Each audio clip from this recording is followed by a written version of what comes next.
दोस्तों, मैं आज आपके लिए एक डरावनी कहानी लेकर आई हूँ। यह कहानी मध्य प्रदेश के एक युवक रमेश और उसके बड़े भाई की है। उन दोनों के साथ ऐसी घटनाएं घटी जिन्होंने उन्हें महीनों तक डरा रखा। रमेश अपने भाई के साथ एक नए कॉलेज में दाखिला लिया था, जो उनके गांव से करीब 150 किलोमीटर दूर था। कॉलेज के पास ही उनका रहने का इंतजाम किया गया था। कुछ ही दिनों में दोनों के दोस्त बन गए और रेनू नाम की लड़की उनकी अच्छी दोस्त बन गई। फिर एक दिन भाई ने रमेश को दीपिका नाम की एक नई लड़की से मिलवाया। दीपिका कॉलेज में नई थी और तुरंत रमेश और उसके भाई के जीवन का हिस्सा बन गई। दीपिका का स्वभाव कुछ अजीब था। वह हमेशा अपने कपड़े ढके रखती और उसके हाथों पर कटने के निशान थे। दीपिका धीरे धीरे रमेश के भाई के करीब आ गई। वह उसे महंगे गिफ्ट्स देती और खाने का सामान लाती, लेकिन रमेश को उसके व्यवहार में कुछ अजीब लगा। उसने देखा कि दीपिका के द्वारा दिए गए खाने का स्वाद बहुत अजीब था। एक दिन दीपिका ने दोनों भाइयों को अपने घर बुलाया। रात का समय था, बारिश हो रही थी और दीपिका का घर काफी दूर था। रमेश को वहां जाने का मन नहीं था, लेकिन उसके भाई के जिद करने पर वे दोनों बाइक लेकर दीपिका के घर निकल पड़े। दीपिका का घर बहुत दूर और सुनसान जगह पर था, जहां कोई और घर नहीं था। जैसे ही वे वहां पहुंचे, रमेश को घर के माहौल में कुछ अजीब महसूस हुआ। घर के अंदर घुसते ही दीपिका की मां ने उन्हें एक खास तरीके से पैर रखने को कहा। रमेश को यह सब बहुत अजीब लगा, लेकिन उसका भाई मां की बात मान गया और घर के अंदर चला गया। घर में अजीब सा अंधेरा और एक घुटन भरी बदबू थी। दीपिका की मां ने उन्हें तिलक लगाया और घर के अंदर पूजा की बात की। रमेश को घर के अंदर घुसते ही नेगेटिव एनर्जी महसूस हुई। घर की हर चीज में एक अजीब सी नकारात्मकता थी। दीपिका की मां ने पूजा शुरू की और भाई को एक काले नीले पत्थर के पास बैठा दिया। रमेश को एहसास हुआ कि वहां कुछ गड़बड़ है। दीपिका की मां ने अपने बेटे को उठाकर लाया, जो मानसिक रूप से कमजोर और अजीब हरकतें कर रहा था। रमेश को वहां से भागने की इच्छा होने लगी। उसने अपने भाई को खींचने की कोशिश की, लेकिन वह जैसे किसी ट्रांस में था, हिल ही नहीं रहा था।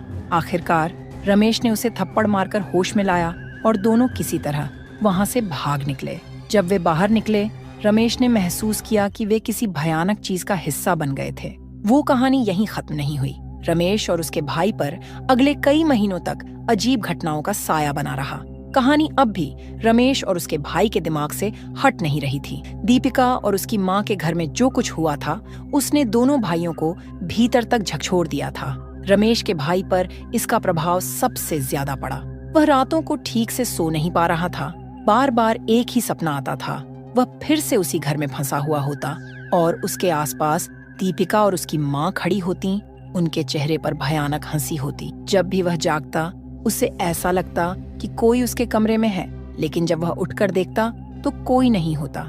उसकी हालत दिन प्रतिदिन खराब होती जा रही थी। रमेश, जो शुरू से ही इन घटनाओं को लेकर सतर्क था, उसने ध्यान दिया कि उसके भाई के चेहरे पर उदासी और घबराहट का भाव हमेशा बना रहता है। वह पहले जैसा नहीं था।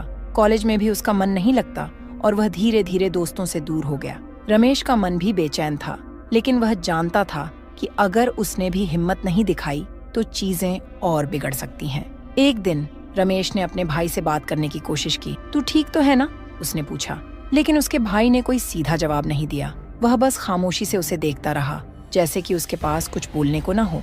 फिर अचानक से उसने कहा, दीपिका, वह मुझे बुला रही है, मैं उससे मिलना चाहता हूँ। यह सुनते ही रमेश के रोंगटे खड़े हो गए। वह जानता था कि उसके भाई पर कुछ अजीब और गहरा प्रभाव हो चुका है। रमेश को लगा कि अब और देर करना ठीक नहीं होगा। उसने अपने एक पुराने दोस्त से बात की, जो तंत्र मंत्र और आत्माओं के बारे में जानकार था। उसका दोस्त अर्जुन एक अनुभवी साधक था।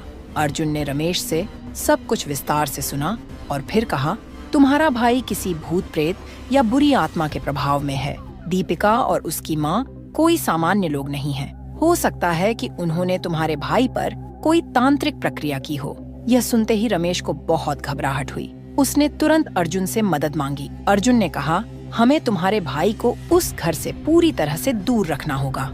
उसके दिमाग पर जो भी काला जादू किया गया है, उसे तोड़ने के लिए हमें कुछ खास प्रक्रियाएं करनी होंगी। अगले ही दिन रमेश और अर्जुन ने योजना बनाई कि कैसे इस समस्या का समाधान किया जा सकता है। सबसे पहले अर्जुन ने रमेश के भाई के लिए एक खास रक्षा धागा तैयार किया जो उसे बुरी आत्माओं और नेगेटिव एनर्जी से बचा सके।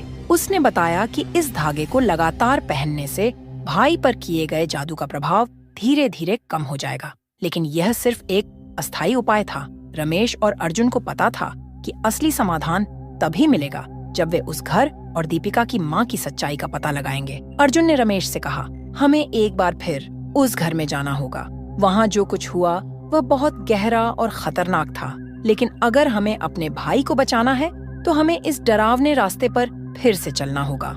रमेश के लिए यह फैसला लेना बहुत मुश्किल था। वह जानता था कि वह और उसका भाई उस घर में दोबारा जाने के लिए मानसिक रूप से तैयार नहीं है। लेकिन अर्जुन की बात सुनकर उसे विश्वास हुआ कि अगर उन्होंने कुछ नहीं किया तो उसके भाई की हालत और बिगड़ सकती है।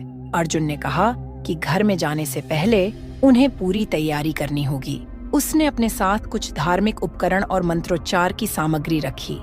रमेश और अर्जुन ने रमेश के भाई को इस योजना के बारे में कुछ नहीं बताया, क्योंकि वे जानते थे कि अगर उसने यह सुना तो वह दोबारा उस घर में जाने के लिए मना कर देगा। एक सप्ताह बाद वे तीनों रात के समय उस घर की ओर रवाना हुए। रमेश का दिल तेजी से धड़क रहा था। रास्ते भर उसे पिछली बार की घटनाएं याद आ रही थीं। जब वे उस घर के पास पहुंचे तो उन्होंने देखा कि घर पहले से भी ज्यादा सुनसान और भयावह लग रहा था। घर की दीवारें काली हो चुकी थीं और आसपास के पेड़ों पर गहरे अंधेरे का साया था। यह जगह किसी डरावने सपने जैसी लग रही थी। अर्जुन ने घर के सामने रुककर अपने झोले से कुछ चीजें निकालीं। उसने चारों ओर सुरक्षा का घेरा खींचा और कुछ मंत्रों का जाप करने लगा। उसने रमेश से कहा, जब हम अंदर जाएंगे तो किसी भी चीज को बिना सोचे समझे मत छूना। वहाँ की हर वस्तु में किसी न किसी रूप में नकारात्मक शक्तियाँ हो सकती हैं। जब वे अंदर पहुँचे तो घर के माहौल में एक अजीब सी ठंडक थी। घर में पहले की तरह अंधेरा था, लेकिन इस बार वहाँ एक अजीब सी शांति थी जो बेहद डरावनी थी। अचानक अर्जुन ने महसूस किया कि घर की फर्श पर कुछ अजीब निशान हैं। ये निशान किसी तांत्रिक क्रिया के थे। उसने रमेश को ध्यान से देखने के लिए कहा। रमेश के मन में डर और बेचैनी के बावजूद वह ध्यान से देख रहा था। तभी उसने एक कोने में दीपिका की माँ को बैठे हुए देखा। वह एक अजीब सी हंसी हंस रही थी। अर्जुन ने रमेश के भाई को पकड़ लिया और तुरंत एक खास मंत्र का जाप शुरू कर दिया। दीपिका की माँ तेजी से उठी और उनकी ओर आने लगी, लेकिन अर्जुन ने तुरंत अपनी शक्ति से उसे रोका। अर्जुन ने एक खास विधि का इस्तेमाल करके उस घर में मौजूद बुरी आत्माओं को बांध दिया। जैसे ही यह क्रिया खत्म हुई, रमेश और उसका भाई बाहर भागे। उन्होंने महसूस किया कि जैसे ही वे बाहर निकले, एक भारी बोझ उनके दिल से उतर गया हो। रमेश के भाई को धीरे धीरे होश आ रहा था। अब वह पहले की तरह सुस्त नहीं था। वह धीरे धीरे सामान्य होने लगा। अगले कुछ दिनों में अर्जुन ने रमेश के भाई पर कुछ और तांत्रिक विधियों का इस्तेमाल किया ताकि उस पर से पूरी तरह से बुरी आत्माओं का प्रभाव हट सके। कुछ हफ्तों बाद रमेश और उसका भाई पूरी तरह से ठीक हो गए। दीपिका और उसकी माँ का घर, जिसे अब लोग भूतिया घर कहने लगे थे, गांव में वीरान पड़ा रहा। लोग वहां जाने से कतराते थे और उस घर को एक खौफनाक जगह मानने लगे। रमेश और उसका भाई अब अपनी पढ़ाई पर ध्यान देने लगे, लेकिन वह घटना उनके जीवन में एक गहरा निशान छोड़ गई। इस घटना के बाद रमेश ने यह सीखा कि किसी अनजान जगह या व्यक्ति के बारे में बहुत सोच समझकर कदम उठाना चाहिए। कभी-कभी जो दिखता है वह सच नहीं होता और दुनिया में कई रहस्यमयी और भयानक चीजें होती हैं जिनका सामना करना आसान नहीं होता। कहानी यहीं खत्म होती है, लेकिन रमेश और उसका भाई हमेशा इस डर में जीते रहे कि कहीं फिर से उनके जीवन में कुछ ऐसा न घट जाए। तो दोस्तों, ये थी रमेश और उसके भाई की एक ऐसी डरावनी कहानी जिसने उनके जीवन को पूरी तरह से बदल दिया। इस कहानी से हमें यह सीख मिलती है कि हमें हमेशा सतर्क रहना चाहिए और कभी भी अनजान जगहों या लोगों के साथ बिना सोचे समझे नहीं जाना चाहिए, क्योंकि जो हमें दिखता है वह हमेशा सच नहीं होता।